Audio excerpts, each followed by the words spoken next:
नमस्कार दोस्तों, मैं हूं एसआर और स्वागत है आपका एक बार फिर से मेरे चैनल एसआर एजुकेशन फंडा में। इस टॉपिक में सामान्य विज्ञान जीके के जिस टॉपिक से रिलेटेड एमसीक्यूज हम पढ़ेंगे वो है कार्बन और उसके यौगिक। कार्बन और उसके यौगिक यानी carbon and it's compounds, carbon और कार्बन के यौगिक। इस वीडियो में हम पढ़ेंगे पार्ट 1, जिसमें क्वेश्चन 1 से 75 तक आप स्टडी करेंगे। इसे हम 2 पार्ट्स में पढ़ेंगे पूरे टॉपिक को। पार्ट 1 में भी 75 क्वेश्चन होंगे और पार्ट 2 में भी 75 क्वेश्चन होंगे। विगत परीक्षाओं में देखा गया है कि 90 से 95% प्रश्न जो है एनसीईआरटी किताबों से ही पूछे जा रहे हैं। यह वीडियो उन सभी परीक्षाओं के लिए महत्वपूर्ण है जिसमें सामान्य विज्ञान के प्रश्न पूछे जाते हैं। हमारी साइंस सीरीज के वीडियो इसलिए और महत्वपूर्ण हो जाते हैं क्योंकि इनमें एनसीईआरटी विज्ञान की किताब का चैप्टर वाइज संपूर्ण निचोड़ है। तो चलिए शुरू करते हैं। कार्बन और उसके यौगिक का पार्ट 1। वह कौन सा तत्व है जिसके यौगिक प्रकृति में सर्वाधिक संख्या में पाए जाते हैं, जिसके यौगिक प्रकृति में सबसे ज्यादा संख्या में पाए जाते हैं, यानी कि वो सबसे ज्यादा यौगिकों का निर्माण करता है, वो होता है कार्बन। कौन सा? कार्बन। ये अकेला इतने ज्यादा यौगिक बनाता है कि पीरियोडिक टेबल के बाकी जो तत्व हैं वो सब एक तरफ और ये अकेला कार्बन एक तरफ, तब भी कार्बन के यौगिक उनसे कहीं ज्यादा हैं। उन तत्वों के द्वारा जो यौगिक बनाए जाते हैं बाकी के तत्वों के द्वारा, उनकी संख्या से अकेले कार्बन के जो यौगिक हैं वो संख्या में ज्यादा हैं। तो नेक्स्ट क्या है? निम्नलिखित में से कौन सा तत्व सभी कार्बनिक यौगिकों में मिलता है? तो जो सभी कार्बनिक यौगिकों में मिलता है वो तत्व होता है कार्बन। चलिए नेक्स्ट क्या है? भूपर्पटी में खनिजों के रूप में कार्बन कितनी मात्रा में उपस्थित है? तो देखिए, भूपर्पटी में कार्बन काफी कम मात्रा में उपस्थित होता है। कितना है? 0.02%। वायुमंडल में कार्बन डाइऑक्साइड कितनी मात्रा में उपस्थित है? वायुमंडल में कार्बन डाइऑक्साइड की मात्रा होती है 0.03%। कितनी होती है? 0.03%। Option C. नेक्स्ट है, कार्बन की परमाणु संख्या कितनी होती है? तो कार्बन की परमाणु संख्या कितनी होती है? तो देखिए, परमाणु क्रमांक का जो सीरियल है वो कैसे है? सबसे पहले हाइड्रोजन, हाइड्रोजन का परमाणु क्रमांक 1 होता है। फिर आता है हीलियम, हीलियम के बाद लिथियम, लिथियम के बाद बेरिलियम और बेरिलियम के बाद बोरोन, बोरोन के बाद कार्बन, फिर नाइट्रोजन, ऑक्सीजन, फ्लोरीन और नियॉन। ये मैंने 10 तक लिखे हैं। तो कार्बन का जो परमाणु क्रमांक है वो किसके बाद आता है? बोरोन के बाद और नाइट्रोजन से पहले, यानी कि 6 नंबर पे है। ठीक है, तो इसकी परमाणु संख्या कितनी होती है? 6 होती है। निम्नलिखित में से कौन कार्बन का सही इलेक्ट्रॉनिक विन्यास को दर्शाता है? कार्बन का इलेक्ट्रॉनिक विन्यास। कार्बन की परमाणु संख्या कितनी है? 6 होती है। इसका मतलब इसमें कुल इलेक्ट्रॉन कितने होंगे? 6 होंगे।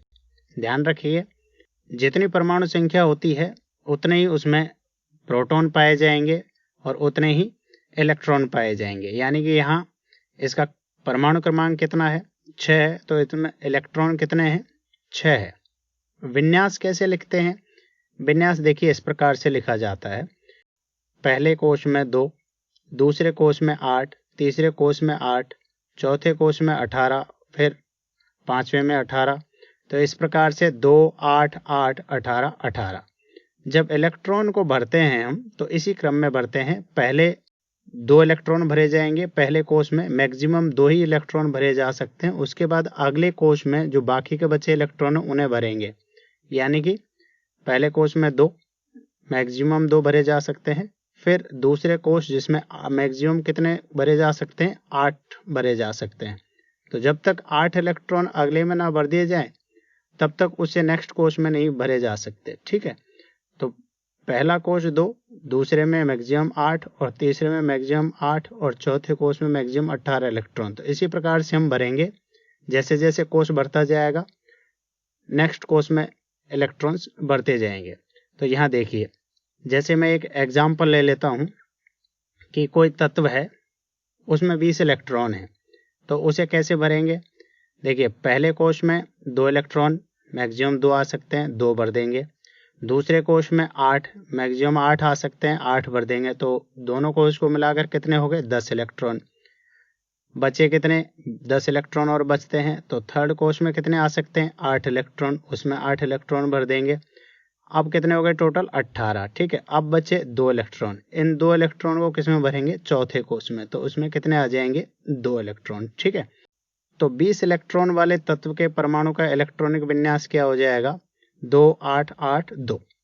अब देखिए कार्बन का, तो कार्बन में कितने हैं, मात्र 6 इलेक्ट्रॉन है। इसका मतलब पहले में 2 आ जाएंगे, बाकी बचेंगे कितने, 4 इलेक्ट्रॉन, जो कि दूसरे कोश में आ जाएंगे। तो यहाँ कार्बन में कितने होंगे, टोटल 2 ही कोश होंगे और इलेक्ट्रॉनिक विन्यास हो जाएगा आपका 2 4। ठीक है, कार्बन का इलेक्ट्रॉनिक विन्यास क्या हो जाएगा, 2 4। नेक्स्ट है, कार्बन की सबसे बाहरी कोश में कितने इलेक्ट्रॉन होते हैं। कार्बन के सबसे बाहरी कोश जो होता है उसमें कितने इलेक्ट्रॉन होते हैं। तो कार्बन के सबसे बाहरी कोश में हमने अभी इलेक्ट्रॉनिक विन्यास देखा, उस पे जाते हैं। देखिए क्या था इलेक्ट्रॉनिक विन्यास, ये था 2 4।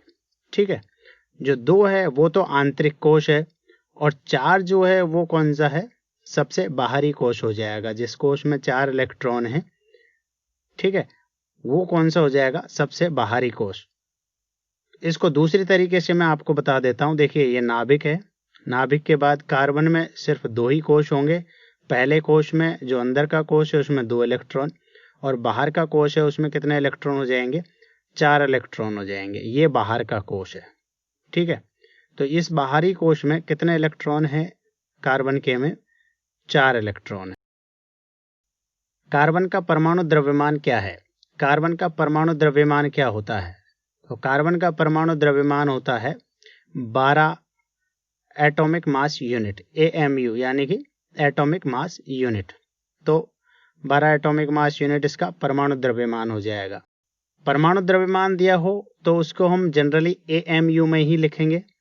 ठीक है, लेकिन यदि मोलर द्रव्यमान दे दिया हो तो उसको हम ग्राम में शो करेंगे। ठीक है, तो कार्बन का यदि मोलर द्रव्यमान पूछा जाए तो क्या कहेंगे, 12 ग्राम होगा।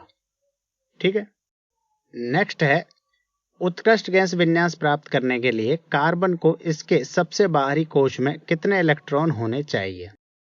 कोई भी तत्व जो है वो कोशिश करता है स्थायी इलेक्ट्रॉन विन्यास ग्रहण करने का। स्थायी इलेक्ट्रॉन विन्यास ग्रहण करने का मतलब है कि वो उत्कृष्ट गैस का विन्यास ग्रहण करने की कोशिश करता है। ठीक है, अब उत्कृष्ट गैस विन्यास कौन कौन सा होता है, देखिए ये होता है 2 जो कि हीलियम का होता है, तो 2 8 जो नियॉन का होता है, 2 8 8 2 8 8 18। ठीक है, इस प्रकार से ये उत्कृष्ट गैस विन्यास होता है। यानी कि तो किसी भी तत्व का परमाणु क्या करता है, अपने बाहरी कोश को पूर्ण करने की कोशिश करता है। इनका जो बाहरी कोश है इनमें कितने कितने इलेक्ट्रॉन होते हैं, जैसे हीलियम है इसमें तो एक ही कोश होता है तो 2 इलेक्ट्रॉन होते हैं। नियॉन इसमें 8, फिर ऑर्गन में 8। जो उत्कृष्ट गैस होती है उनके बाहरी कोश क्या होते हैं, कंप्लीट होते हैं। तो प्रत्येक तत्व उत्कृष्ट गैस विन्यास ग्रहण करने की कोशिश करता है। इसी प्रकार से कार्बन देखिए, इसमें 6 इलेक्ट्रॉन हैं। इलेक्ट्रॉनिक विन्यास होता है इसका 2 और 4। तो बाहरी कोश को पूर्ण करने के लिए देखिए इसके सबसे नजदीक क्या है, नियॉन। तो ये नियॉन का इलेक्ट्रॉनिक विन्यास ग्रहण करने की कोशिश करेगा, यानी कि 2 और 8। अब इसको बाहरी कोश में 8 इलेक्ट्रॉन करने के लिए कितने इलेक्ट्रॉन चाहिए, फिर 4 इलेक्ट्रॉन ग्रहण करने पड़ेंगे। ठीक है, तो क्या करता है ये ग्रहण तो नहीं करता, ये क्या करता है, 4 इलेक्ट्रॉन का साझा करके अपना अष्टक पूर्ण करता है। यानी कि बाहरी कोश को पूर्ण करता है 4 इलेक्ट्रॉन का साझा करके। तो इसका बाहरी कोश पूर्ण करने के लिए कितने इलेक्ट्रॉन चाहिए, 4 इलेक्ट्रॉन चाहिए। आधुनिक आवर्त सारणी में कार्बन किस समूह का तत्व है। आधुनिक आवर्त सारणी में कार्बन 14वें समूह का तत्व है, जिसमें बाकी के तत्व कौन कौन से आते हैं, कार्बन के अलावा सिलिकॉन, जर्मेनियम, टिन, लेड और फ्लेरोबियम। तो कार्बन किस समूह का तत्व है, 14वें समूह का। 2 परमाणुओं के बीच इलेक्ट्रॉन के युग्म की साझेदारी के द्वारा बनने वाले आबंध को क्या कहते हैं। दो परमाणुओं के बीच एक इलेक्ट्रॉन युग्म की जो साझेदारी होती है उससे जो बंध बनता है उसे क्या कहते हैं? देखिए, ये मान लीजिए दो परमाणु हैं एक्स एक्स, ठीक है, इनके पास एक एक इलेक्ट्रॉन है। ये क्या करेंगे? ये साझेदारी करेंगे और साझेदारी करके क्या करेंगे? ये एक इलेक्ट्रॉन युग्म बनाएंगे, ठीक है, यानी कि इलेक्ट्रॉन युग्म की साझेदारी करेंगे। जब दो इलेक्ट्रॉन हो जाएंगे एक एक दोनों के, तो वो क्या हो जाएंगे? दो इलेक्ट्रॉन, मतलब दो इलेक्ट्रॉन का मतलब एक इलेक्ट्रॉन युग्म हो जाएगा, ठीक है, कपल, ठीक है। तो जब ये साझेदारी कर लेंगे तो ये दो दो इलेक्ट्रॉन इनके काउंट होंगे। इधर वाले एक्स का, लेफ्ट वाले एक्स का भी दो इलेक्ट्रॉन काउंट हो जाएगा और राइट वाले एक्स का भी दो इलेक्ट्रॉन काउंट हो जाएगा, ठीक है। ये क्या है? इलेक्ट्रॉन युग्म है। इससे जो बंध बनता है यानी कि एक्स बॉन्ड एक्स, ये बंध क्या कहलाता है? ये कहलाता है सहसंयोजी आबंध, ठीक है, सहसंयोजक बंध। ये ध्यान रखना है आपको। एक इलेक्ट्रॉन युग्म की साझेदारी से जो बंध बनता है वो क्या कहलाता है? सहसंयोजक बंध कहलाता है या सहसंयोजी आबंध, अर्थात कोवलेंट बॉन्ड। निम्नलिखित में से कार्बन यौगिक या सहसंयोजक यौगिकों के संबंध में कौन सा कथन गलत है? ऑप्शन ए है इनके अणुओं के बीच आकर्षण कम होता है।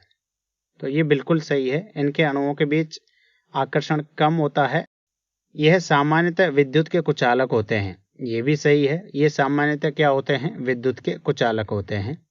इनका क्वथनांक और गलनांक आयनिक यौगिकों की तुलना में कम होता है। तो इनका क्वथनांक और गलनांक जो होता है वो आयनिक यौगिकों की तुलना में बिल्कुल कम होता है। क्यों? क्योंकि इनके अणुओं के बीच आकर्षण कम होता है। आयनिक यौगिकों की तरह इतना मजबूत आकर्षण नहीं होता है।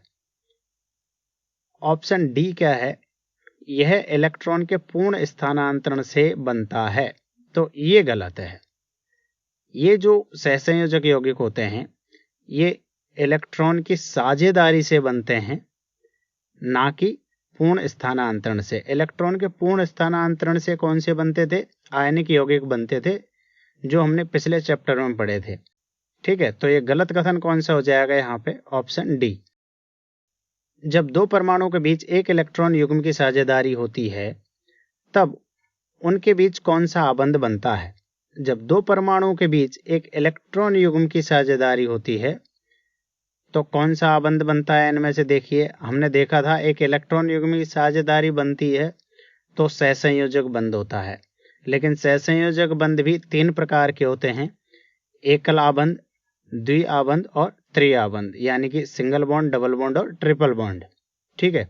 तो यहाँ देखिए, जब देखिए एक एक परमाणु में ले लेता हूं हाइड्रोजन के, ठीक है, और ये एक एक इलेक्ट्रॉन की साझेदारी करेंगे और ये साझेदारी से जो बंध बनता है यानी कि एक इलेक्ट्रॉन युग्म से, वो कौन सा होता है? एकल बंध। इसको एक रेखा के द्वारा भी व्यक्त किया जा सकता है। तो एक इलेक्ट्रॉन युग्म की साझेदारी से कौन सा बंध बनता है? एकल बंध बनता है। नेक्स्ट है, जब दो परमाणुओं के बीच दो दो इलेक्ट्रॉन की साझेदारी होती है तब उनके बीच कौन सा आबंध बनता है? यहाँ देखिए, ये मान लीजिए दो परमाणु है, एक एक्स इधर लेफ्ट और एक एक्स राइट, ठीक है। अब ये दो दो इलेक्ट्रॉन की साझेदारी करते हैं, यानी कि लेफ्ट वाला एक्स जो है वो भी दो इलेक्ट्रॉन देता है साझेदारी के लिए और राइट वाला जो एक्स परमाणु है वो भी साझेदारी के लिए दो इलेक्ट्रॉन देता है। तो ये दो दो इलेक्ट्रॉन का साझा करते हैं। और साझा क्यों करते हैं? मैंने आपको बताया था, बाहरी कोश पूर्ण करने के लिए। अब देखिए, इस प्रकार से ये दो दो इलेक्ट्रॉन इनके एक्स्ट्रा काउंट हो जाएंगे, चार चार इलेक्ट्रॉन एक एक के साथ काउंट हो जाएंगे जब इलेक्ट्रॉन विन्यास का मैटर आएगा तो। और बंध बनेंगे कैसे? तो इनको देखिए, दो दो इलेक्ट्रॉन में से इनको इस प्रकार से जोड़ दीजिए, ये रेखा बना दीजिए, ठीक है। एक इलेक्ट्रॉन युग्म को एक रेखा के द्वारा व्यक्त किया जा सकता है, यानी कि एक बंध के द्वारा व्यक्त किया जा सकता है, बॉन्ड के द्वारा, ठीक है। तो देखिए, ये क्या बन गया? यहाँ एक्स और एक्स के बीच में एक डबल बॉन्ड बन गया, ठीक है। दो लाइन दिख रही है आपको, और इसे क्या कहते हैं? द्वि आबंध। तो दो दो इलेक्ट्रॉन की साझेदारी से कौन सा बंध बनता है? द्विआबंध। तो आंसर हो गया आपका ऑप्शन सी। इसी प्रकार से यदि आपको क्वेश्चन में दिया हुआ हो कि कोई दो परमाणु हैं, वो यदि 3-3 इलेक्ट्रॉन की साझेदारी करके बंध बनाते हैं तो उनके बीच में कौन सा बंध बनेगा? तो उनके बीच में बन जाएगा ट्रिपल बॉन्ड यानी कि त्रिआबंध। नेक्स्ट क्या है? निम्नलिखित में से कौन सा एक कार्बन का अपरूप नहीं है? फुलरीन, हीरा, ग्रेफाइट। ये तीनों कार्बन के अपरूप होते हैं और ऑप्शन नंबर डी दे रखा है मीथेन। मीथेन कार्बन का अपरूप नहीं होता है, ये होता है कार्बन का यौगिक। ठीक है, अपरूप का मतलब है केवल उनमें कार्बन है और कोई दूसरा तत्व नहीं है। ठीक है, और मीथेन में क्या होता है? कार्बन के अलावा हाइड्रोजन भी होता है। नेक्स्ट क्या है? हीरे में कार्बन आपस में किस आकृति में जुड़े होते हैं? हीरे में कार्बन आपस में किस आकृति में जुड़े होते हैं? ये देखिए, ये होता है हीरा। इसमें एक कार्बन से 4 कार्बन जुड़े हुए होते हैं और ये इस आकृति में जुड़े होते हैं। जब इनको जोड़ेंगे तो कैसी आकृति आती है? चतुष्कोणीय आकृति। ठीक है, तो हीरे में कार्बन आपस में चतुष्कोणीय आकृति में जुड़े होते हैं। ग्रेफाइट में कार्बन आपस में किस आकृति में जुड़े होते हैं? तो आपने भी पढ़ा पिछले क्वेश्चन में कि हीरे में जो कार्बन जुड़े हुए होते थे वो होते थे चतुष्कोणीय आकृति में। अब देखिए ग्रेफाइट में, ग्रेफाइट की जो संरचना होती है वो देखिए इस प्रकार से होती है। ये आपको दिख रही है, ये हेक्सागोनल दिख रही है ना आपको, यानी कि षटकोणीय। ठीक है, तो ग्रेफाइट में जो कार्बन होते हैं वो किस आकृति में जुड़े हुए रहते हैं? षटकोणीय आकृति में। हीरे में कार्बन के प्रत्येक परमाणु का आबंध कार्बन के अन्य कितने परमाणुओं से होता है? हीरे में हमने देखा एक कार्बन, ये बीच वाला कार्बन जो देख रहे हो आप, इसी तरीके से सभी कार्बन जुड़े हुए होते हैं। तो ये कितने कार्बन से जुड़ा हुआ है? 1, 2, 3, 4। ठीक है, तो एक कार्बन हीरे में अन्य कितने कार्बन के साथ जुड़ा हुआ होता है? 4 कार्बन के साथ। नेक्स्ट है, ग्रेफाइट में कार्बन के प्रत्येक परमाणु का आबंध कार्बन के अन्य कितने परमाणुओं से होता है? तो ग्रेफाइट में देखिए, ये है ग्रेफाइट और इसको जब पूरा हम लिखेंगे तो इस प्रकार से लिखेंगे। ठीक है, अब यहां देखिए, ये एक कार्बन, ये कितने कार्बन से जुड़ा हुआ है? देखिए 1, 2, 3। तो ग्रेफाइट में क्या होता है? एक कार्बन 3 कार्बन से जुड़ा हुआ होता है। वह कौन सा बल है जो ग्रेफाइट की परतों को आपस में बांधे रखता है? तो वो कौन सा बल है जो ग्रेफाइट की परत जो होती है उन्हें बांधे रखता है? तो देखिए, ये है आपका ग्रेफाइट। ठीक है, ये ग्रेफाइट की परत आपको दिख रही है, एक तल जिसमें हेक्सागोनल आकृति आपस में जुड़ी हुई है, ये परत होती है। इन परत को ग्रेफीन कहते हैं। कई बार पूछ भी लिया जाता है एग्जाम में कि ग्रेफाइट में जो परत होती है उन्हें क्या कहते हैं? तो उन्हें कहते हैं ग्रेफीन। ठीक है, और ये ग्रेफीन यानी कि ये जो परत है ये किससे जुड़ी हुई होती हैं? जो लाइनिंग वाले बॉन्ड दिख रहे हैं ये हैं वांडर वाल्स फोर्स। ठीक है, तो वांडर वाल बल से ये परतें आपस में जुड़ी हुई होती रहती हैं। ये बल वैसे दुर्बल प्रकृति का होता है, इसलिए जो ग्रेफाइट की परत है वो आपस में एक परत के ऊपर दूसरी परत फिसल सकती है। ठीक, तो ग्रेफाइट की परतें आपस में किससे बंधी हुई रहती हैं? वांडर वाल फोर्सेस से, यानी कि वांडर वाल बल से। नेक्स्ट क्या है? हीरे में कार्बन परमाणु के सबसे बाहरी कक्षा में मुक्त इलेक्ट्रॉन की संख्या कितनी होती है? हीरा, तो हीरे में देखिए आप, कार्बन की संयोजकता होती है 4 और इससे जुड़े हुए हैं कितने? एक कार्बन से जुड़े हुए होते हैं 4 कार्बन, यानी कि इसके जो चारों इलेक्ट्रॉन हैं वो क्या करते हैं? एक एक कार्बन से एक एक बंध बना लेते हैं। इसका मतलब क्या हुआ? इसका मतलब ये हुआ कि इसका जो बाहरी कक्ष है उसमें 4 इलेक्ट्रॉन्स क्या करते हैं? चारों के चारों इलेक्ट्रॉन 4 कार्बन से बंध बना के अपना अष्टक पूर्ण कर लेते हैं। इसका मतलब ये हुआ कि एक भी मुक्त इलेक्ट्रॉन बाहरी कोश में कार्बन के में नहीं होता है। ठीक है, यानी कि 0। तो आंसर हो जाएगा आपका ऑप्शन डी, 0, 0। निम्नलिखित में से कौन सा एक फुलरीन है? फुलरीन कौन सा होता है? फुलरीन होता है C60। हीरा और ग्रेफाइट के बीच कौन सा गुणधर्म एक समान होता है? तो हीरा और ग्रेफाइट के बीच में जो रासायनिक गुणधर्म होते हैं वो समान होते हैं, लेकिन भौतिक गुणधर्म क्या होते हैं? असमान होते हैं। तो यहाँ पूछा है समान गुणधर्म, तो आंसर हो जाएगा ऑप्शन ए। हीरा और ग्रेफाइट के रासायनिक गुणधर्म जो होते हैं वो समान होते हैं। हीरा और ग्रेफाइट के भौतिक गुणधर्म अत्यंत भिन्न होते हैं। इसका कारण है हीरा और ग्रेफाइट के भौतिक गुणधर्म भिन्न होने का कारण होता है इनकी संरचना। नेक्स्ट है, अब तक का ज्ञात सर्वाधिक कठोर पदार्थ कौन सा है? तो अब तक का ज्ञात सर्वाधिक कठोर पदार्थ है हीरा।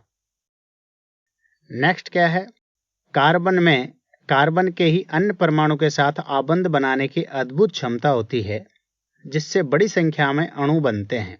इस गुण को कहा जाता है। तो देखिए, कार्बन क्या करता है, अन्य कार्बन परमाणुओं के साथ बड़ी श्रृंखला बना लेता है इस प्रकार से। ठीक है, तो ये कैसे भी कार्बन इसमें जुड़े हुए होते हैं, लंबी लंबी श्रृंखलाएं पाई जाती है, 20 कार्बन परमाणु की, 25 कार्बन परमाणु की, और भी लंबी लंबी श्रृंखलाएं होती हैं। तो ये जो गुण होता है ये कार्बन का कहलाता है कौन सा? श्रृंखलन। ठीक है, कौन सा? श्रृंखलन। नेक्स्ट क्या है, कार्बन के वह विशिष्ट गुण कौन से हैं जिनके कारण यह बड़ी संख्या में यौगिक बनाता है? तो कार्बन के वो कौन कौन से ऐसे गुण हैं जिसके कारण ये बड़ी संख्या में यौगिक बनाता है? तो ऑप्शन ए दे रखा है, प्रकृति में कार्बन की उपस्थिति का ज्यादा होना। तो ये गलत है, इसकी उपस्थिति ज्यादा है ही नहीं, इसकी उपस्थिति काफी कम है, 0.02%। ऑप्शन बी है, आयनिक व सहसंयोजक बंध बनाने के कारण। तो ये भी गलत है, क्योंकि ये केवल सहसंयोजक बंध बनाता है।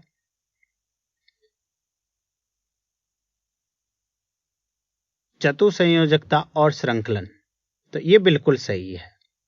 ठीक है, चतुसंयोजकता और श्रृंखलन, इसकी जो कार्बन की संयोजकता होती है वो 4 होती है। 4 संयोजकता के कारण क्या होता है, ये अलग अलग तरह के तत्व होते हैं, उनके परमाणुओं के साथ आपस में बंध बना पाता है। और दूसरा गुण क्या है? श्रृंखलन। श्रृंखलन से क्या होता है, ये काफी लंबी श्रृंखलाएं बना सकता है। तो ये जो गुण हैं 2, ये उत्तरदायी है किसके लिए? इसके बहुत ज्यादा यौगिक बनने के लिए उत्तरदायी है। ये एग्जाम की दृष्टि से और नॉलेज की दृष्टि से दोनों के लिए इम्पोर्टेंट है कि कार्बन में जो 2 विशिष्ट गुण हैं वो कौन कौन से होते हैं? चतुसंयोजकता और श्रृंखलन, जिसके कारण ये प्रकृति में बहुत ज्यादा यौगिक बनाता है। ऐसे कार्बनिक यौगिक जिनमें कार्बन परमाणुओं के बीच केवल एकल आबंध उपस्थित हो उसे कहा जाता है। तो वे कार्बनिक यौगिक जिनमें कार्बन परमाणुओं के बीच केवल सिंगल बॉन्ड पाए जाते हों, ठीक है, सिंगल बॉन्ड मतलब एकल आबंध पाए जाते हों, वो कहे जाते हैं कौन से? ये देखिए, सब में एकल आबंध है, ठीक है, कोई भी डबल आबंध ना हो, ये कहे जाते हैं संतृप्त यौगिक।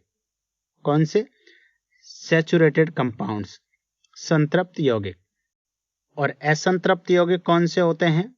असंतृप्त यौगिक होते हैं वे कार्बनिक यौगिक जिनमें 2 कार्बन परमाणुओं के बीच कम से कम एक डबल बॉन्ड यानी कि एक द्विबंध या एक ट्रिपल बॉन्ड अथवा डबल या ट्रिपल बॉन्ड पाए जाते हों, वो कहे जाते हैं असंतृप्त कार्बनिक यौगिक। निम्नलिखित में से कौन कार्बनिक यौगिक है? तो देखिए, कार्बनिक यौगिक का मतलब है वे यौगिक जिनमें कार्बन पाया जाएगा। ठीक है, तो देखिए यहाँ दिया हुआ है सोडियम क्लोराइड। सोडियम क्लोराइड का फॉर्मूला होता है NaCl, तो इसमें कार्बन नहीं है, ये आयनिक यौगिक है। जल क्या है? H2O, तो ये भी कार्बनिक यौगिक नहीं है, इसमें हाइड्रोजन और ऑक्सीजन है, केवल कार्बन नहीं है।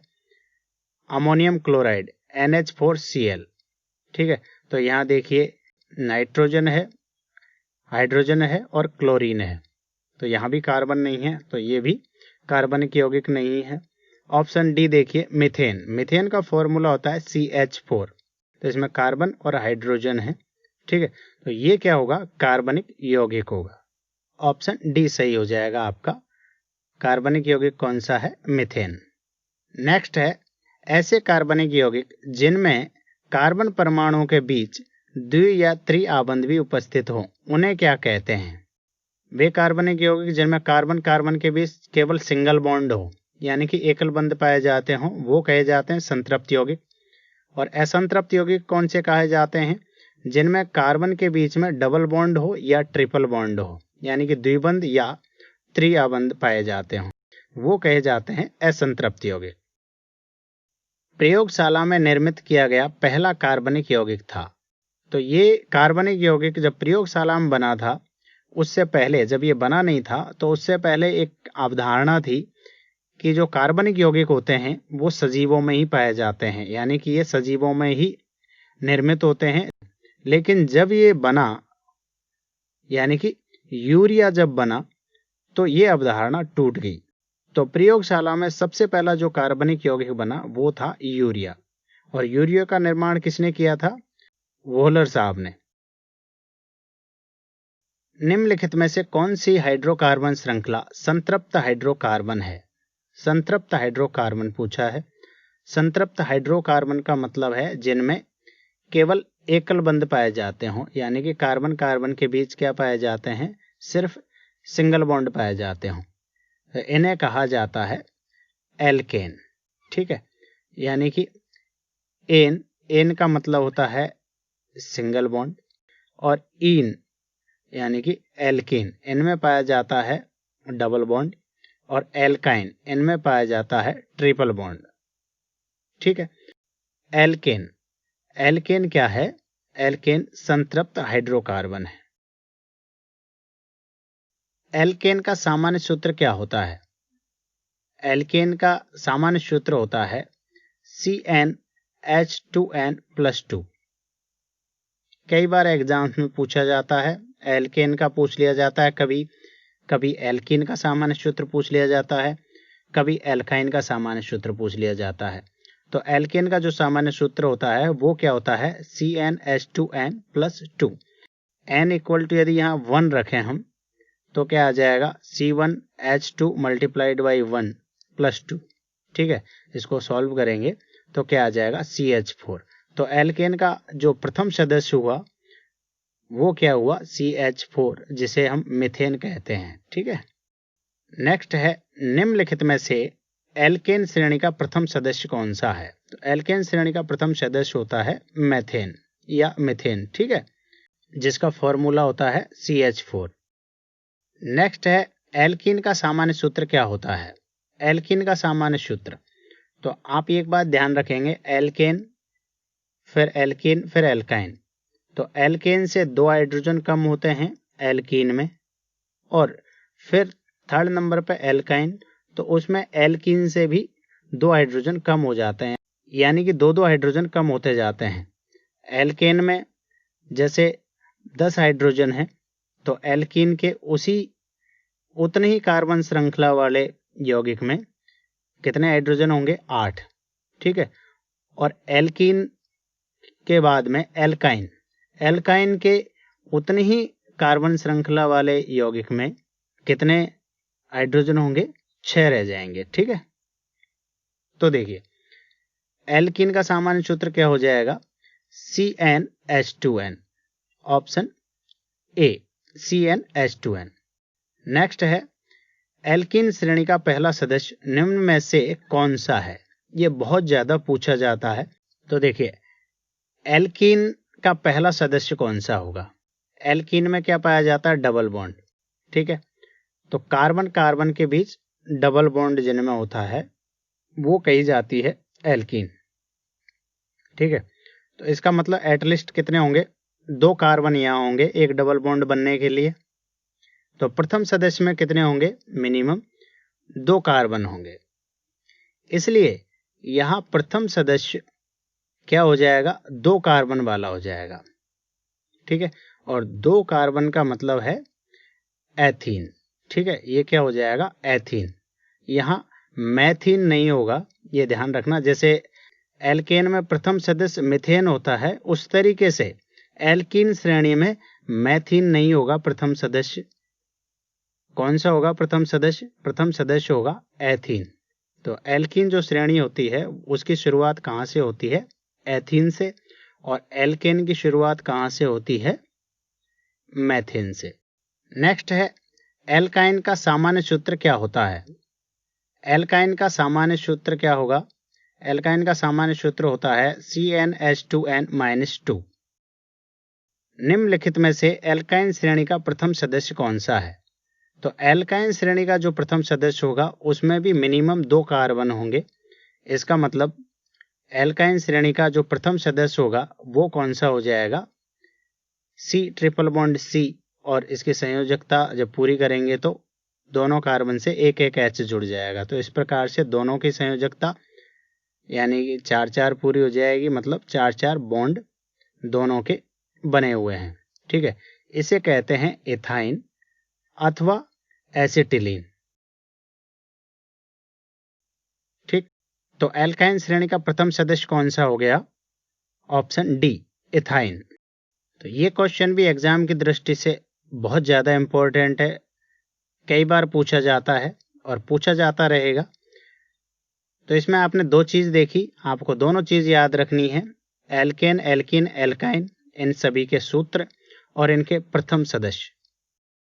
नेक्स्ट है त्रि आबंध में कितने पाई आबंध होते हैं? त्रि आबंध में कितने पाई बंध होते हैं? तो ये आपको ध्यान रखना है। सिंगल बॉन्ड यानी कि एकल बंध होता है, उसमें सिग्मा बंध पाया जाता है सिर्फ।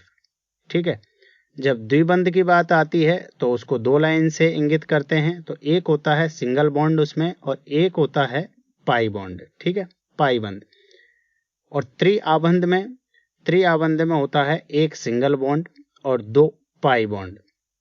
ठीक है, जिसको 3 रेखाओं से हम इंगित करते हैं। इसमें एक रेखा सिंगल बॉन्ड को शो करती है, बाकी की जो 2 रेखाएं हैं, ठीक है, वो होती हैं पाई बंध। ठीक है, तो त्रिआबंध में कितने सिग्मा बॉन्ड होंगे?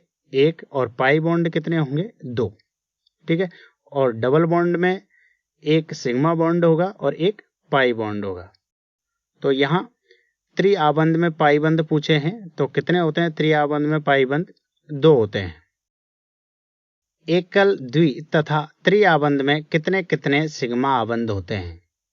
तो देखिए, हमने पिछले क्वेश्चन में ही पढ़ा और ये काफ़ी इम्पोर्टेंट क्वेश्चन है एग्जाम की दृष्टि से। तो देखिए, सिंगल बॉन्ड जो होता है वो होता है सिग्मा बॉन्ड। डबल बॉन्ड में एक सिग्मा और एक पाई बॉन्ड होता है, और ट्रिपल बॉन्ड में एक सिग्मा और 2 पाई बॉन्ड होते हैं।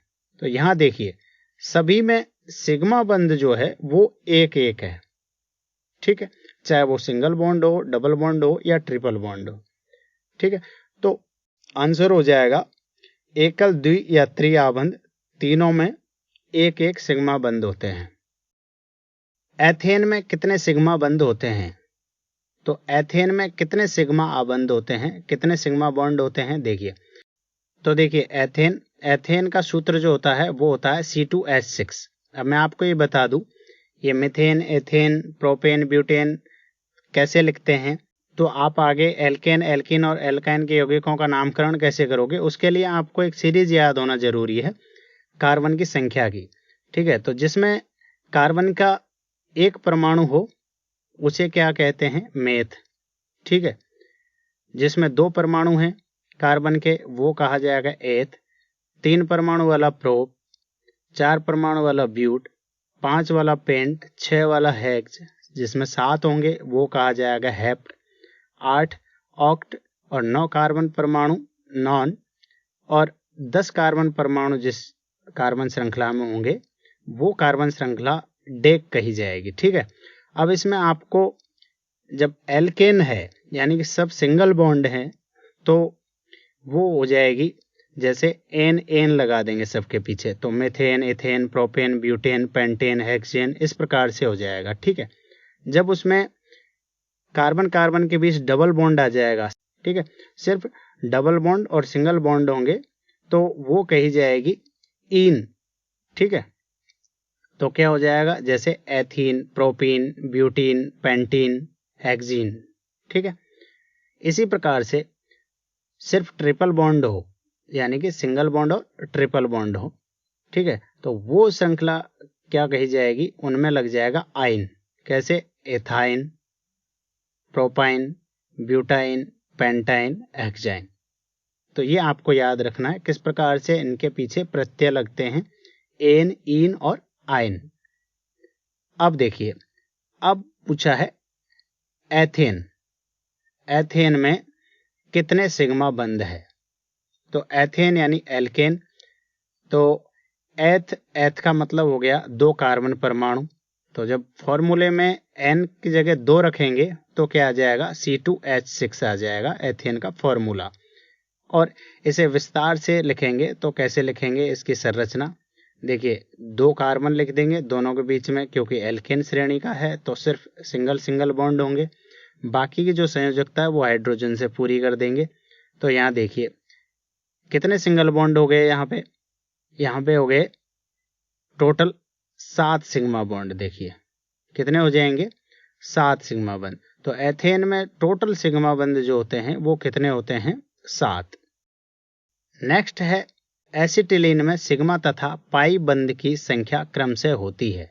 तो मैंने इसीलिए आपको थोड़ी देर पहले सीरीज बताई थी। एसिटिलीन यानी कि इसका एल्काइन का पहला सदस्य है और उसमें कितने कार्बन होते हैं, पहले सदस्य में 2 कार्बन होते हैं, ठीक है।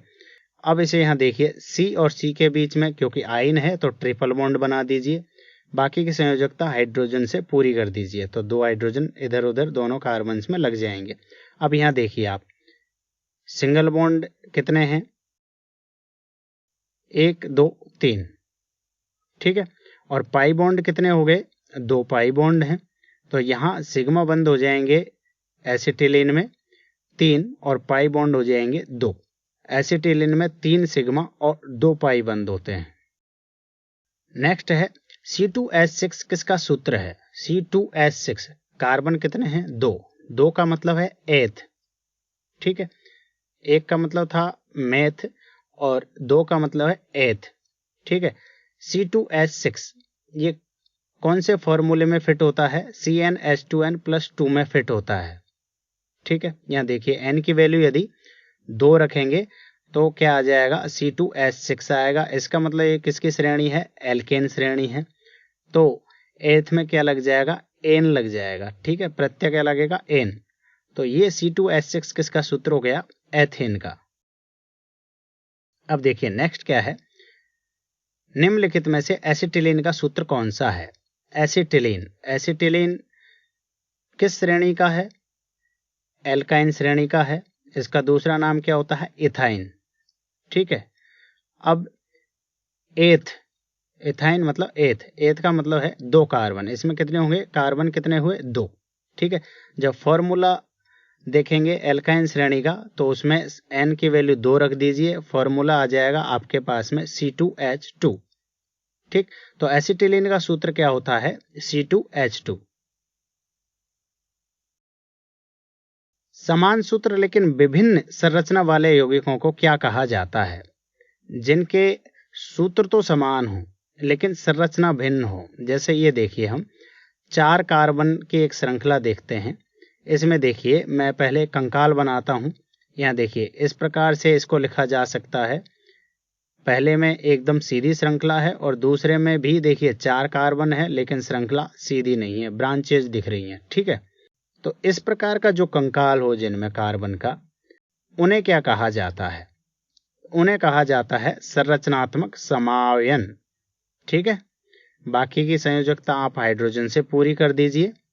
तो आपको ये ध्यान रखना है, इस प्रकार के यौगिक जिनके सूत्र तो समान हो लेकिन संरचना क्या हो, भिन्न हो, वो क्या कहे जाते हैं, वो कहे जाते हैं संरचनात्मक समावयन। नेक्स्ट है ब्यूटेन तथा इसके संरचनात्मक समावयन में कार्बन के परमाणुओं की संख्या कितनी होती है? ब्यूटेन का भी हमने एग्जाम्पल देखा।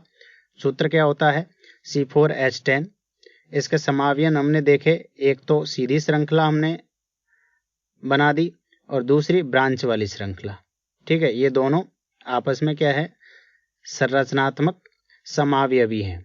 ठीक है, तो यहाँ कार्बन की संख्या देखिए दोनों में कितनी है, ऊपर वाली संरचना में भी कितनी है, 4 है, और नीचे वाली संरचना में भी 4 हैं। तो ये ध्यान रखिएगा, जो संरचनात्मक समावयन होते हैं उनका सूत्र समान होता है। सूत्र समान होने का मतलब वहाँ कार्बन की संख्या कैसी होंगी, हमेशा समान होंगी। ठीक है, तो यहाँ ब्यूटेन के जो संरचनात्मक समावयन है उनमें कार्बन के परमाणुओं की संख्या कितनी होती है, 4-4। ठीक है, दोनों में 4-4 होगी। Answer option B. इसी प्रकार से यदि पेंटेन के दे दें तो पेंटेन के जो संरचनात्मक समावयन होंगे उनमें कार्बन की संख्या कितनी होगी, 5-5। साइक्लोहेक्सेन का सूत्र क्या होता है? साइक्लोहेक्सेन, साइक्लो मतलब साइकिल, यानी कि उसको क्या कर दिया हमने, हेक्सेन का मतलब 6 कार्बन, 6 कार्बन का एक साइकिल बना दिया। ठीक है, तो ये इस प्रकार से होती है साइक्लोहेक्सेन की स्ट्रक्चर। ठीक है, ये 6 कार्बन ऐसे जुड़े होते हैं और बाकी की संयोजकता हम हाइड्रोजन से पूरी कर देते हैं। तो इसका सूत्र क्या हो जाएगा, प्रत्येक कार्बन पे देखिए 2 हाइड्रोजन है, टोटल कार्बन कितने हैं, 6 हैं, यानी कि हर किसी पे 2 हाइड्रोजन हो गए तो टोटल कितने हो गए, 12 हाइड्रोजन। तो सूत्र क्या हो जाएगा, C6H12। तो आंसर हो जाएगा ऑप्शन बी। साइक्लोहेक्सेन का सूत्र होता है C6H12। नेक्स्ट है, निम्नलिखित में से C6H6 किसका सूत्र है, C6H6। ठीक है, तो C6H6 सूत्र होता है बेंजीन का। तो बेंजीन की संरचना कैसी होती है, देखिए इस प्रकार से लिखा जाता है। ये देखिए, इसमें 6 कार्बन इस प्रकार से जुड़े हुए होते हैं। अल्टरनेटिव डबल बॉन्ड आपको इसमें दिखते हैं। ठीक है, और प्रत्येक कार्बन की संयोजकता देखिए यहाँ पर पूरी हो रही है, एक डबल बॉन्ड एक कार्बन से और दूसरा 2 सिंगल बॉन्ड, एक हाइड्रोजन से एक कार्बन से। इसको दूसरी तरह इस प्रकार से भी शो किया जा सकता है। बेंजीन क्या होता है, बेंजीन एरोमेटिक यौगिक होता है, ये भी आपको ध्यान रखना है। नेक्स्ट है, सजातीय श्रेणी का कोई भी सदस्य अपने से अगले तथा पिछले सदस्य के अणुसूत्र से कितने का अंतर दिखलाता है? तो देखिए, मैं एग्जाम्पल लिखता हूं यहाँ पे प्रोपेन का। इसका फॉर्मूला होता है CH3CH2CH3। ठीक है, इसी प्रकार से ब्यूटेन का लिखें तो ब्यूटेन होती है CH3CH2CH2CH3। C4H10 जो फॉर्मूला होता है, इसको इस प्रकार से लिखा जा सकता है। इसी प्रकार से पेंटेन, पेंटेन में होते हैं 5 कार्बन, तो इसे कैसे लिखा जा सकता है, इसकी श्रृंखला को CH3CH2CH2CH2CH3। ये 5 कार्बन हो गए इसमें।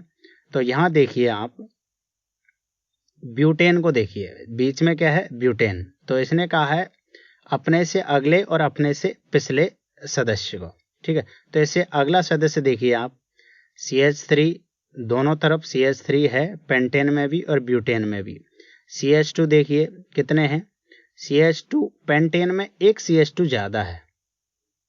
ठीक है, इसी प्रकार से आप देखिए प्रोपेन, इसके पिछला सदस्य देखिए, यहाँ CH3 है प्रोपेन में भी ब्यूटेन में भी, लेकिन प्रोपेन में एक CH2 है और ब्यूटेन में देखिए 2 CH2 है। ठीक है, तो प्रोपेन में एक CH2 कम है, यानी कि हर अगला सदस्य जो है वो किसका अंतर दिखाता है, CH2 का, एक यूनिट एक CH2 का अंतर दिखाएगा। ठीक है, तो आंसर हो जाएगा सजातीय श्रेणी के जो सदस्य होते हैं वो अपने अगले और पिछले सदस्य के अणुसूत्र से एक CH2 का अंतर रखते हैं। नेक्स्ट है, सजातीय श्रृंखला के 2 लगातार सदस्यों के बीच में आणविक द्रव्यमान में कितना अंतर होता है? तो हमने अभी देखा था पिछले क्वेश्चन में कि श्रृंखला में जो आगे और पीछे के जो यौगिक हैं उसके, उनमें कितना अंतर पाया जाता था, उनमें अंतर पाया जाता था CH2 का। ठीक है, तो CH2 में C का परमाणु द्रव्यमान कितना होता है, 12, और हाइड्रोजन का कितना होता है, 1। यहाँ कितने हैं, 2 हाइड्रोजन हैं। ठीक है, तो 2 हाइड्रोजन का परमाणु द्रव्यमान कितना हो जाएगा, टोटल 2 हो जाएगा। ठीक है, तो टोटल हो जाएगा 12 + 2 यानी कि 14 AMU का अंतर पाया जाता है एटॉमिक मास यूनिट का। यदि यहाँ मोलर द्रव्यमान का अंतर पूछ लेता तो मोलर द्रव्यमान में क्या करते हैं, हम AMU हटा के ग्राम लगा देते हैं। तो मोलर द्रव्यमान में कितना अंतर होता है, 14 ग्राम का। नेक्स्ट क्या है, वे कार्बन यौगिक जिनमें केवल कार्बन और हाइड्रोजन पाए जाते हैं क्या कहलाते हैं? जिनमें केवल कार्बन और हाइड्रोजन पाए जाते हैं वो कार्बनिक यौगिक कहलाते हैं हाइड्रोकार्बन। नेक्स्ट है, हाइड्रोकार्बन यौगिक में से हाइड्रोजन को प्रतिस्थापित करने वाले तत्वों को रिक्त स्थान कहते हैं। तो क्वेश्चन क्या कह रहा है कि हाइड्रोकार्बन यौगिक यानी कि वो यौगिक जिनमें केवल कार्बन और हाइड्रोजन पाए जाते हैं, उनमें से हाइड्रोजन परमाणु को यदि कोई दूसरे तत्व का परमाणु प्रतिस्थापित करे, जैसे कार्बन के साथ ऑक्सीजन जुड़ जाए हाइड्रोजन को हटा के, या क्लोरीन जुड़ जाए हाइड्रोजन को विस्थापित करके, या ब्रोमीन हाइड्रोजन को प्रतिस्थापित कर दे, तो ये परमाणु क्या कहलाते हैं? ये परमाणु कहे जाते हैं विषम परमाणु। जो ऑक्सीजन, क्लोरीन, ब्रोमीन है, ये क्या हो जाएंगे? विषम परमाणु। नेक्स्ट क्या है, कार्बनिक यौगिक को रासायनिक गुण प्रदान करने वाला समूह जिसके गुण कार्बन श्रृंखला की लंबाई और प्रकृति पर निर्भर नहीं होते कहलाता है। तो कार्बन की श्रृंखला कितनी भी लंबी हो, यदि उसमें कोई फंक्शनल ग्रुप जुड़ा हुआ है तो वो फंक्शनल ग्रुप क्या करता है? उस श्रृंखला को रासायनिक गुण प्रदान करता है। फंक्शनल ग्रुप मतलब प्रक्रियात्मक समूह। अल्कोहल में पाए जाने वाला प्रकार्यात्मक समूह यानी कि फंक्शनल ग्रुप है। कौन सा फंक्शनल ग्रुप होता है अल्कोहल में? तो अल्कोहल में जो प्रकार्यात्मक समूह पाया जाता है वो होता है OH। ठीक है, अल्कोहल का फंक्शनल ग्रुप आप याद रखेंगे कौन सा होता है? OH। निम्नलिखित में से कौन सा प्रकार्यात्मक समूह यानी कि फंक्शनल ग्रुप एल्डिहाइड क्रियात्मक समूह को दर्शाता है? तो देखिए, एल्डिहाइड क्रियात्मक समूह होता है CHO, जिसे इस तरह से लिख सकते हैं C single bond H double bond O। ठीक। नेक्स्ट क्या है, कीटोन में कौन सा प्रकार्यात्मक समूह यानी कि फंक्शनल ग्रुप उपस्थित रहता है? कीटोन में कौन सा फंक्शनल ग्रुप होता है? इसमें होता है कार्बन से आपस में दोनों तरफ क्या जुड़े होंगे? कार्बन जुड़े हुए होंगे, और एक कार्बन जो बीच में होगा उससे डबल बॉन्ड से ऑक्सीजन जुड़ा हुआ होगा। इसको CO भी लिखा जा सकता है। तो ऑप्शन हो जाएगा ऑप्शन डी। नेक्स्ट क्या है, कार्बोक्सिलिक अम्ल में उपस्थित प्रकार्यात्मक समूह यानी फंक्शनल ग्रुप है। तो कार्बोक्सिलिक अम्ल जो होता है उसका फंक्शनल ग्रुप होता है COOH, C double bond O और सिंगल बॉन्ड से जुड़ा होगा OH। यहाँ आपको ध्यान रखना है, कार्बोक्सिलिक अम्ल जिसमें COOH जुड़ा हुआ हो उनमें उसके पीछे लगाया जाता है प्रत्यय यानी कि सफिक्स के रूप में लगाया जाता है ओइक अम्ल। इसी प्रकार से जहां कीटोन फंक्शनल ग्रुप आ जाए तो उस श्रृंखला के अंत में आपको लगाना पड़ेगा ऑन, और जिस कार्बन श्रृंखला में OH जुड़ा हुआ हो उसमें आपको प्रत्यय के रूप में लगाना पड़ेगा ऑल। ठीक है, जैसे मिथेनॉल, इथेनॉल एग्जाम्पल हैं। इसी टाइप से CHO यदि जिस श्रृंखला में लगा हुआ हो कार्बन श्रृंखला में, तो उसके अंत में आपको प्रत्यय के रूप में लगाना पड़ेगा एल। ये एल्डिहाइड ग्रुप होता है और इसके लिए आपको प्रत्यय क्या लगाना पड़ता है? एल, जैसे एथेनेल, प्रोपेनेल। ठीक है। निम्नलिखित में से कौन समजात यानी कि होमोलोगस है, यानी कि एक श्रेणी के सदस्य कौन से हैं? समजातीय कौन कौन से हैं? तो आगे पीछे के सदस्य होंगे उनमें तो CH2 का अंतर पाया जाएगा। ठीक है, तो ये तो आगे पीछे के सदस्यों की पहचान है। अब देखिए ऑप्शन C2H2 और C2H6, तो ये आगे पीछे के सदस्य तो नहीं है, कार्बन बराबर हैं। तो C2H2 क्या है? C2H2 एसिटिलीन है यानी कि इथाइन है, और C2H6 क्या है? C2H6 है एथेन। तो इन और आइन अलग अलग श्रेणी के सदस्य हो गए। ऑप्शन बी देखिए, CH4 मीथेन है और C2H6 ये क्या है? एथेन है। ठीक है, आगे पीछे के सदस्य हैं, अंतर CH2 का है दोनों में, तो ये एक ही श्रेणी के सदस्य हो गए, ये समजातीय हो गए। ऑप्शन सी देखिए, ऑप्शन सी है CH3CHO, एल्डिहाइड ग्रुप जुड़ा हुआ है, और दूसरा है C2H5OH, इसमें अल्कोहल ग्रुप जुड़ा हुआ है। तो दोनों अलग अलग श्रेणी के हो गए, एक हो गया एल्डिहाइड और दूसरा हो गया अल्कोहल। तो ये क्या हो गए, अलग अलग श्रेणी के हो गए, ठीक है। तो ये समजातीय नहीं है।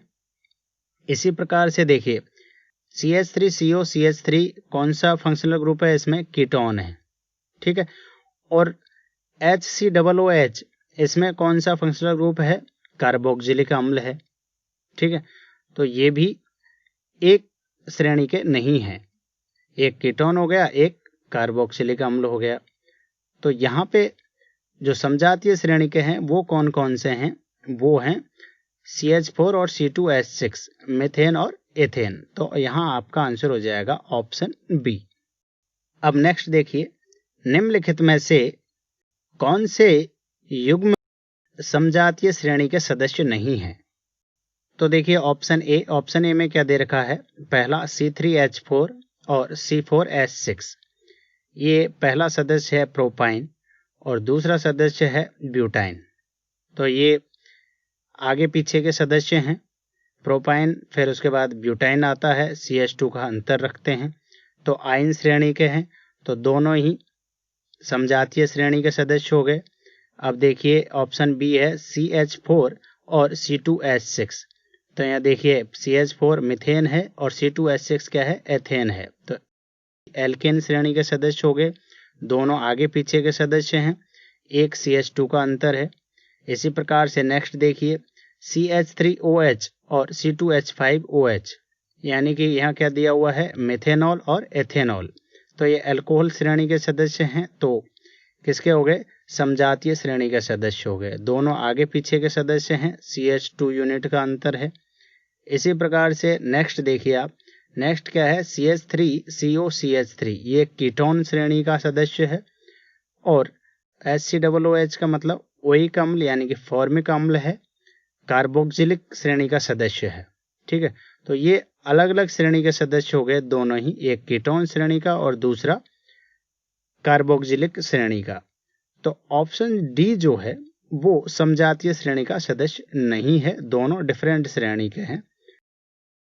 नेक्स्ट है, समजातीय श्रेणी के संबंध में कौन सा कथन सही नहीं है समजातीय श्रेणी के सदस्य में। तो ऑप्शन ए देखिए, किसी समजातीय श्रेणी के सभी सदस्यों को एक ही सामान्य सूत्र द्वारा व्यक्त किया जा सकता है।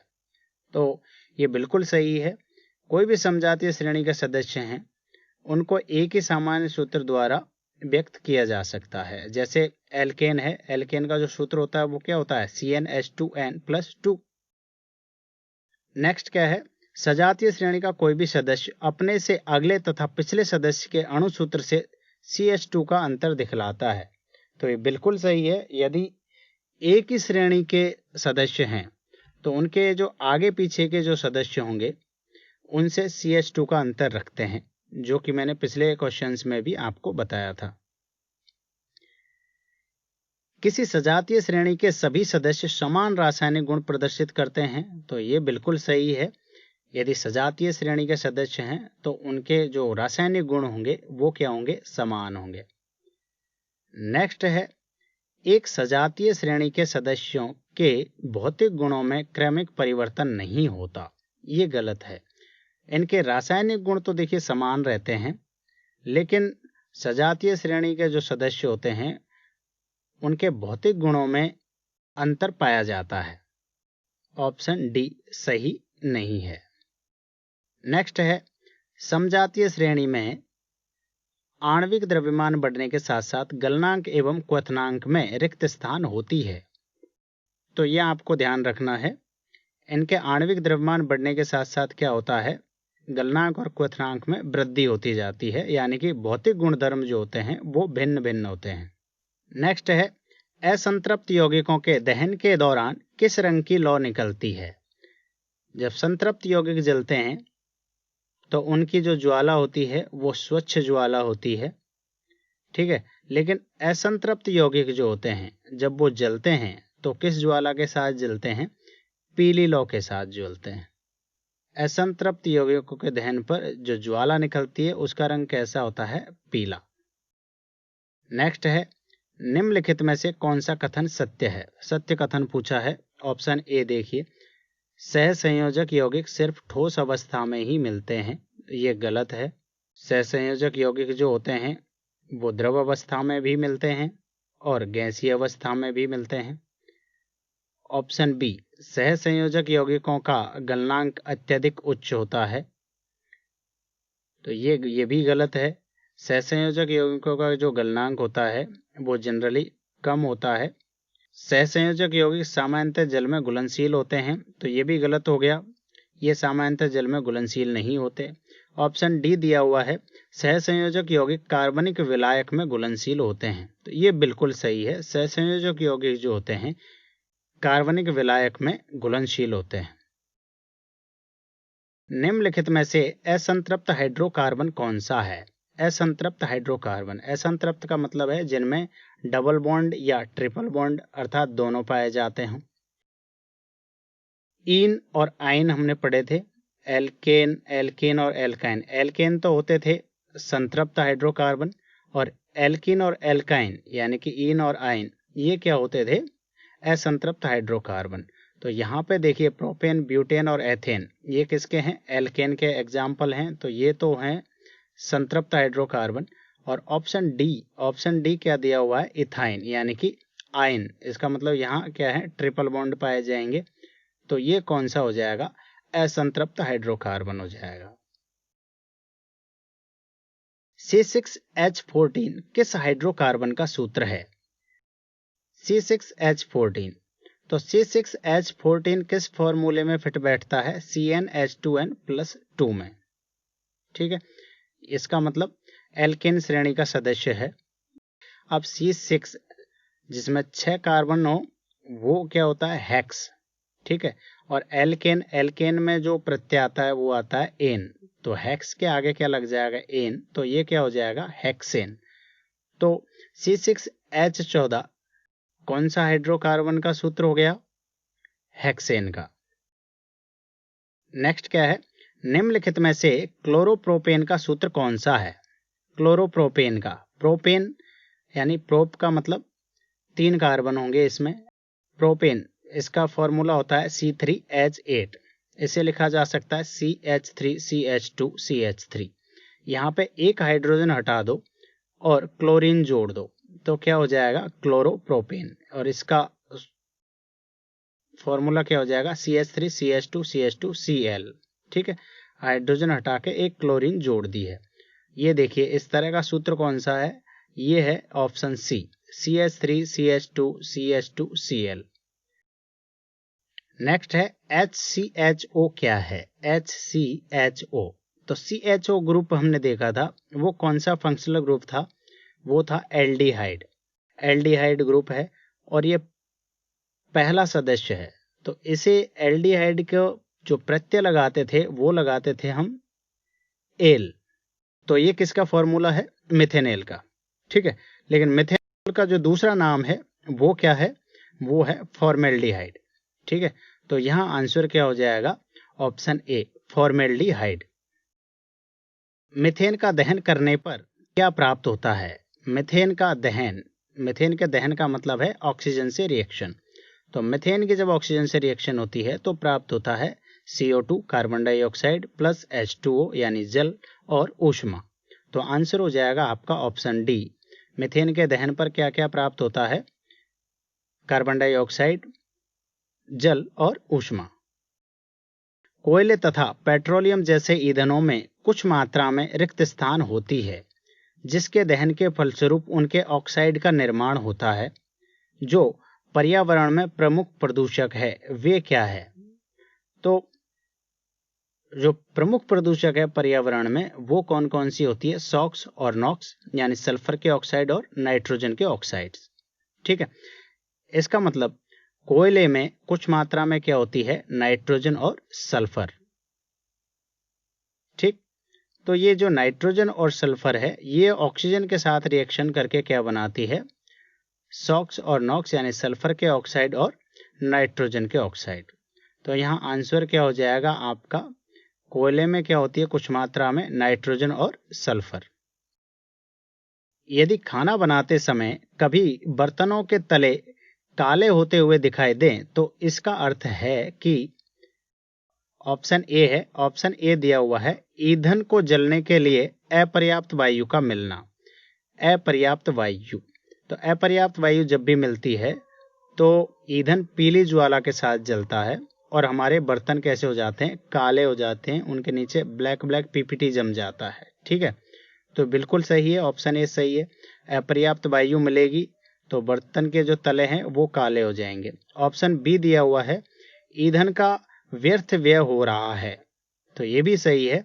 यदि ईंधन को पर्याप्त मात्रा में वायु नहीं मिलेगी जलने के लिए तो ईंधन पूरी तरह से नहीं जल पाएगा और ऊष्मा पूर्ण तरीके से यानी पूरी ऊष्मा नहीं मिल पाएगी, तो ईंधन क्या होगा, वेस्ट होगा।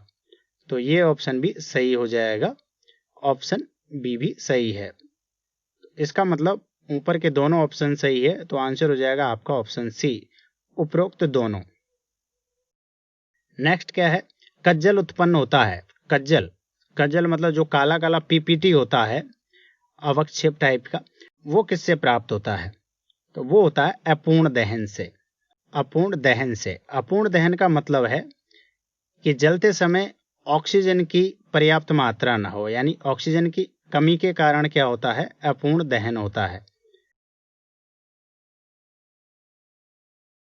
जब अधिक मात्रा में इस पदार्थ का सेवन किया जाता है तो इससे उपापचयी प्रक्रिया धीमी हो जाती है और केंद्रीय तंत्रिका तंत्र कमजोर हो जाता है तथा भाव शून्यता आती है। यह है, तो वह कौन सा पदार्थ है जिसका ज्यादा सेवन कर लिया जाए तो हमारी उपापचय प्रक्रिया जो है, मेटाबॉलिज्म है, वो धीमी हो जाती है और केंद्रीय तंत्रिका तंत्र कमजोर हो जाता है और भाव शून्यता भी आ जाती है। तो ये होता है एथेनॉल। जो अल्कोहल हम पीते हैं, शराब पीते हैं, वो क्या करता है, ज्यादा मात्रा में जब पी लेते हैं तो मेटाबॉलिज्म को खराब करता है, हमारे तंत्रिका तंत्र को कमजोर करता है और इससे भाव शून्यता भी आती है।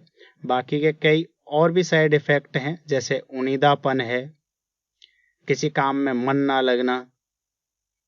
ये सब किसके कारण होता है, इथेनॉल की ज्यादा मात्रा लेने के कारण।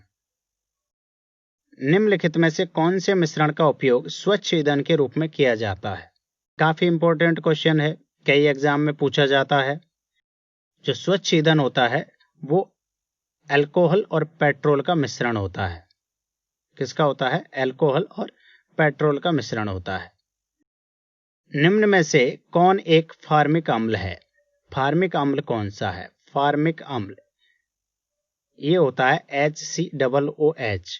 HCOOH, एक कार्बन का मतलब है मेथ, ठीक है, और COOH का ये जो OOH आ जाए यदि, ठीक है, तो वो क्या होता है, ओइक अम्ल, ठीक है, तो ये हो जाएगा मिथेनोइक अम्ल। कौन सा हो जाएगा, मिथेनोइक अम्ल। ये किस किस में पाया जाता है? ये पाया जाता है चींटी में, मधुमक्खी के डंक में और नेटल पौधे के जो पत्ते होते हैं उनके तंतु में भी ये पाया जाता है। एसिटिलीन का मूलानुपाती सूत्र क्या है? एसिटिलीन का मूलानुपाती सूत्र, तो एसिटिलीन का जो सूत्र होता है वो क्या होता है, C2H2, यानी कैसे लिखा जा सकता है, HC ट्रिपल बॉन्ड CH, ठीक है। तो इसमें से देखिए CH है, तो इसमें से एक CH ले लीजिए, वो इसका क्या हो जाएगा, मूलानुपाती सूत्र हो जाएगा। तो आंसर हो जाएगा आपका ऑप्शन बी, CH। एसिटिलीन का जो मूलानुपाती सूत्र है वो क्या होता है, CH, ठीक है। तो थैंक यू स्टूडेंट्स, ये था कार्बन और उसके यौगिक का पार्ट 1, जिसमें आपने 1 से लेके और 75 क्वेश्चंस आपने देखे। नेक्स्ट होगा इसका पार्ट 2, यानी कि कार्बन और उसके यौगिक का पार्ट 2, जिसमें मैं कंटिन्यू करूंगा। क्वेश्चन नंबर 76 से 150 तक आप उस अगले पार्ट में पढ़ोगे। तो वीडियो आपको अच्छा लगा हो तो प्लीज लाइक करिए, शेयर करिए और सब्सक्राइब करिए, और हाँ, बेल आइकन का बटन भी प्रेस कर लीजिए ताकि आपको मेरे आने वाले वीडियोज के नोटिफिकेशंस मिलते रहें।